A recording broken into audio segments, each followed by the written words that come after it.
On the Global, I appreciate your time and your opinion. Well, we will turn the spotlight now on the Russia-Ukraine war. Ukraine continues to reclaim more territories. President Zelensky declaring the eastern town of Lyman as fully cleared of Russian forces. Russia was using this city as a transport and logistics hub.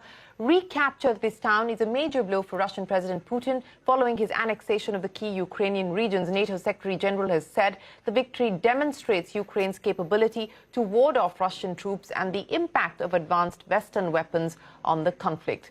Our colleague Sanjay Suri is in Ukraine. He reports from the war-torn Kharkiv, where locals are picking up the pieces and remembering those who laid down their lives to defend their city. This year behind is a memorial to those who've died fighting and to those still fighting for Ukraine, fighting bloody battles and very difficult battles. And beneath that memorial, all around it, the sandbags and the flowers between them say just about everything that needs to be said about Kharkiv today. This has become the iconic memorial around Ukraine today, a high pile of sandbags within a black shroud. It is a picture of soldiers fighting and dying. It is the emblem of Ukraine itself. Consider the human or inhuman environment in which these flowers grow. In Kharkiv and all around Ukraine really, it's the season of war, not flowers. Signs of destruction are all around. The UN has counted 5,996 civilian deaths till September the 25th, with 8,848 injured, but with an indication that the number of dead and injured could be much higher. The worst by far has been in Kharkiv, where these flowers are blooming. Not many people walk by these flowers anymore or stop to look at them. Most people who lived around them have left. No tourist steps by to set eyes on them. But quite obviously, a lot of Kharkiv's gardeners have not left, and they are no more immune to missiles than anyone else.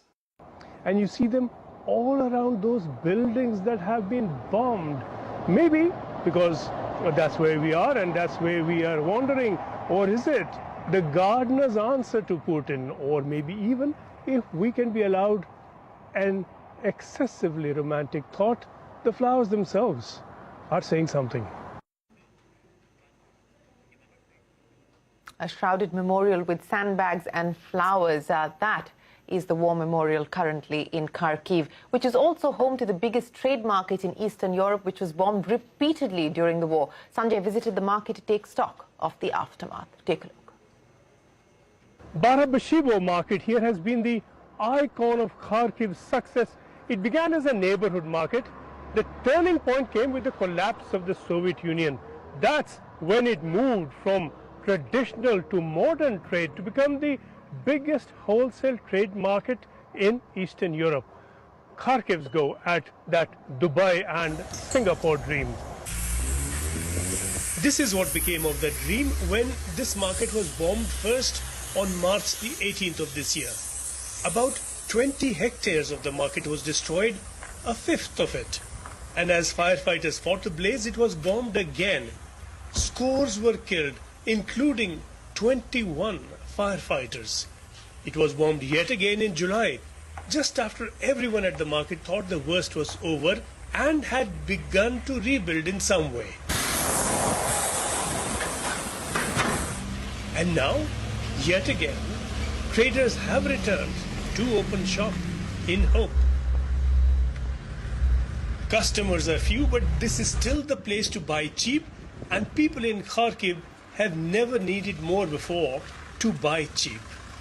Some shops have reopened in the hope that people and buyers will be back, but many shops that survived the bombing remain shut. Sellers or buyers, most have left Kharkiv.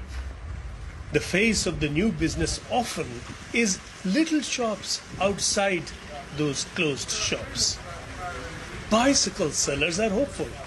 After the bombing of civilian convoys looking to leave or to get people out, here in Kharkiv and in Zaporizhia, the bicycle could be the best bet for a getaway. But the market is a long way yet from returning to business even as before.